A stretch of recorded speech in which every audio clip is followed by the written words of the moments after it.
Martha Stout's The Sociopath Next Door presents a chilling yet essential exploration of sociopathy, revealing how approximately 4% of the population lacks a conscience. Unlike popular portrayals of sociopaths as serial killers or violent criminals, Stout explains that most of them lead seemingly normal lives. They are businesspeople, politicians, parents, and romantic partners. Their defining characteristic isn't violence, it's the complete absence of guilt, shame, or remorse, making them highly manipulative and often dangerously charming. The book begins by dismantling common misconceptions about sociopathy. Many people believe that sociopaths are rare or that they always exhibit outwardly aggressive behavior. In reality, Stout argues, sociopaths blend seamlessly into society. Their ability to mask their true nature allows them to manipulate others without suspicion. Since they don't experience guilt, they have no internal barriers stopping them from using deceit, cruelty, or manipulation to achieve their goals. One of the book's key themes is that sociopaths thrive in environments where trust is freely given. They exploit the fact that most people assume others have a conscience. They prey on kindness, generosity, and emotional vulnerability, using fake charm to establish relationships that serve their own interests. Unlike people with narcissistic tendencies, who crave admiration, sociopaths are indifferent to how others perceive them unless it benefits them directly. Their ultimate goal is power and control, achieved by any means necessary. Stout illustrates these behaviors through real-life case studies. One such example is a woman who, over the years, manipulates a close friend into trusting her completely, only to betray her in a moment of calculated cruelty. Another is a businessman who steps over colleagues, ruins careers, and destroys friendships with no emotional reaction, all in the name of personal success. These case studies are crucial because they emphasize that sociopaths aren't always obvious villains, they are often the people we least expect.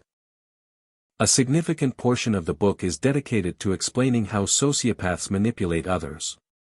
One of their primary tools is pity. While many assume that sociopaths intimidate their victims, Stout argues that they often play the victim themselves. By evoking sympathy, they gain control over well-meaning individuals who believe they are helping someone in need. Once they establish emotional dominance, they subtly dismantle their target's self-esteem and sense of reality, making them easier to control.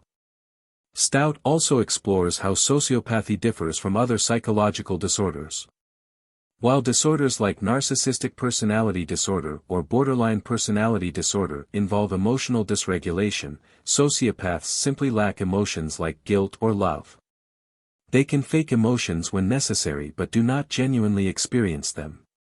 This emotional void makes them extremely dangerous because they are capable of committing harm without hesitation.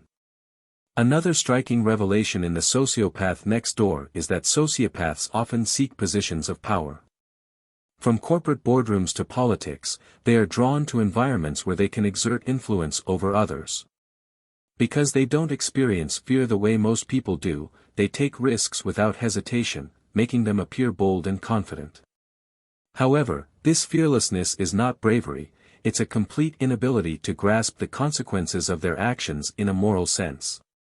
One of the most unsettling aspects of the book is its discussion of how sociopaths view relationships. Unlike regular individuals who form attachments based on love, trust, and mutual respect, sociopaths see relationships as transactions. They do not form emotional bonds in the traditional sense. Instead, they categorize people into two groups, those they can use and those they cannot. When someone is no longer useful, they discard them without remorse. A critical question the book addresses is why sociopathy exists at all.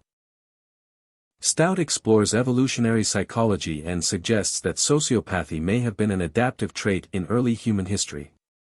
In times of war, famine, or survival crises, individuals who lacked empathy and guilt may have been more successful in securing resources or defeating enemies. However, in modern society, these traits are more often destructive, leading to personal and societal harm rather than survival advantages.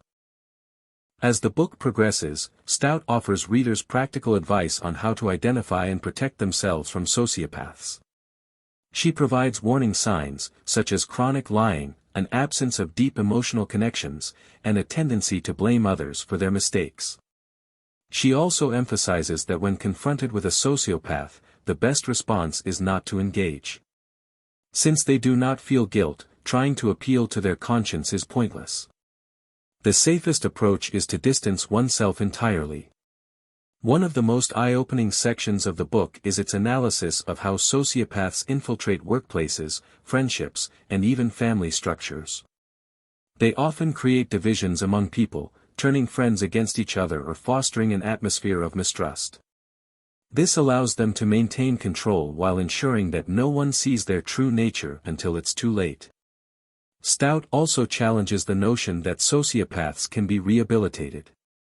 Unlike individuals with other psychological disorders, sociopaths do not seek help because they do not believe they need it. Since they lack guilt, they have no motivation to change. This is why traditional therapy often fails with sociopaths. They simply learn to manipulate the therapist instead. Perhaps the most disturbing takeaway from The Sociopath Next Door is the realization that sociopaths are far more common than most people think. Because they are not always criminals or easily identifiable villains, they continue to operate undetected, manipulating and harming others with impunity. The book serves as both a warning and a guide, helping readers recognize sociopathic traits before they become victims. By the end, Stout encourages readers to trust their instincts. She explains that while sociopaths are skilled at deception, their patterns of behavior eventually reveal them.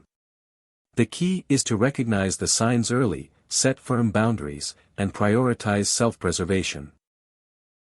In conclusion, The Sociopath Next Door is a powerful and unsettling read that forces us to rethink our assumptions about human nature. It exposes the uncomfortable truth that some people live without conscience, operating in a world where morality does not exist for them. However, by understanding their tactics and refusing to be manipulated, we can protect ourselves from their influence.